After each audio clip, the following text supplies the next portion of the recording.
ഞാൻ ഏതാണ്ടൊരു 35 വർഷമായിട്ട് ഇടതുപക്ഷത്തോടൊപ്പം സഞ്ചരിക്കുകയും കേരളത്തിലും അമേരിക്കയിൽ ഒരു പ്രാവശ്യം ജീവിച്ച ആളാണ്. അവിടെ മാധ്യമപ്രവർത്തനം ഫ്രീലാൻസ് ആയിട്ട് നടത്തുകയും പാർട്ടിക്ക് വേണ്ടിയിട്ട് കൈരളി ചാനലിൽ തുടക്കത്തിൽ തന്നെ കേരളത്തിന്റെ ഇടതുപക്ഷ ആശയങ്ങളും അതിന്റെ വളർച്ചയെക്കുറിച്ച് 10-20 എപ്പിസോഡ് പ്രോഗ്രാം ചെയ്തു. 4-5 വർഷം ഞാൻ ആ ടി വിയിൽ പല പ്രോഗ്രാം ചെയ്തിട്ടുണ്ട്. കോളമിസ്റ്റായിട്ട് പല മാധ്യമങ്ങളിൽ എഴുതിയിട്ടുണ്ട്. കഴിഞ്ഞ 13 വർഷമായിട്ട് കേരളത്തിലെ ടെലിവിഷൻ ചാനലുകളിൽ വലിയ ഗ്യാപ്പില്ലാതെ തന്നെ ഞാൻ സംവാദങ്ങളിൽ പങ്കെടുക്കുന്നുണ്ട്.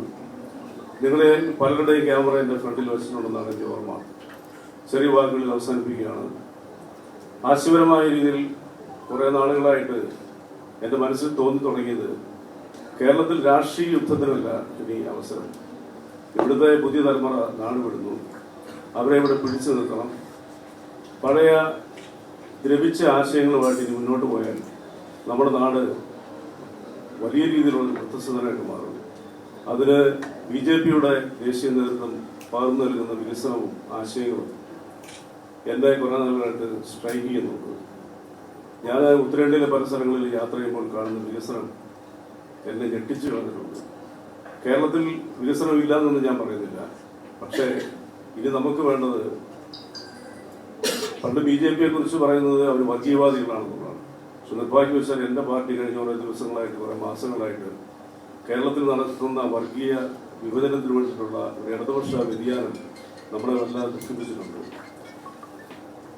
അപ്പോൾ ആശയങ്ങളുടെ പേരിൽ അത് BJP പകർന്നു നൽകുന്ന ഡെവലപ്മെന്റ്സിനെ കുറിച്ചുള്ള ചിന്തകളും അവരുടെ ഇംപ്ലിമെന്റേഷനും, പ്രത്യേകിച്ച് ഇപ്പോൾ കേരളത്തിൽ നയിക്കുന്ന BJPയുടെ അധ്യക്ഷൻ ബഹുമാനപ്പെട്ട രാജീവ് ചന്ദ്രശേഖരജിയുടെ ആശയങ്ങളൊക്കെ കേരളത്തിന് വേണ്ടിയിട്ട് എന്തെങ്കിലും ചെയ്യണമെന്നുള്ള ആഗ്രഹമുണ്ട്. അപ്പോൾ അതിനോടൊപ്പം സഞ്ചരിക്കാൻ ഞാനും തീരുമാനിച്ചു.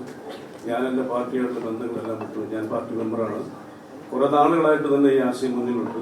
അങ്ങനെ എന്നെ BJPയിലേക്ക് ക്ഷണിച്ചു. എനിക്കിപ്പോൾ മെമ്പർഷിപ്പ് നൽകി ഷാളിട്ട് അണിയിച്ചു. ഇന്നീ നിമിഷം മുതൽ എന്റെ വാക്കുകളും എല്ലാം പ്രവൃത്തികളും BJP എന്ന് പറഞ്ഞ രാഷ്ട്രീയ പ്രസ്ഥാനത്തിന് വേണ്ടിയിട്ട് അത് കേരളത്തിൽ വിജയത്തിലേക്ക് എത്തി. കേരളത്തിന്റെ ഭരണം കയ്യേറി, കേരളത്തിൽ കയ്യേറാതെന്ന് ഞാൻ പറഞ്ഞ കോട്ടയം ഭാഷയാണ്, അതിനെ പ്രതികരിക്കുന്നതായിട്ടായിരിക്കണം.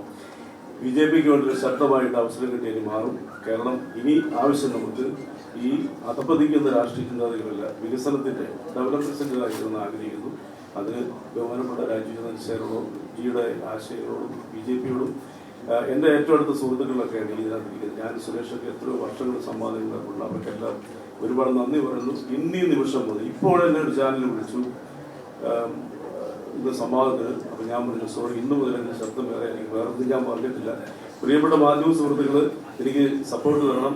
BJPയുടെ മുന്നോട്ടുള്ള വളർച്ച വലിയ ഗംഭീരമായിട്ടിരിക്കും. പ്രത്യേകിച്ച് കേരളത്തിലെ എന്താ പറയുക, നല്ല രീതിയിൽ പ്രവർത്തിക്കുന്ന ഏതൊരു മനുഷ്യന്റെ മനസ്സിൽ BJP കുടിയേറി കഴിഞ്ഞു. പലരും പരസ്യമായിട്ട് പറയാൻ മടിക്കുകയാണ്. ഇനി ഒരു ഒഴുക്ക് BJPയിലേക്ക് കേരളത്തിൽ ഉണ്ടാവുന്നത് യാതൊരു സംശയവുമില്ല. നാളെ കേരളം BJPക്ക് വേണ്ടിയിട്ടുള്ളതാണ്.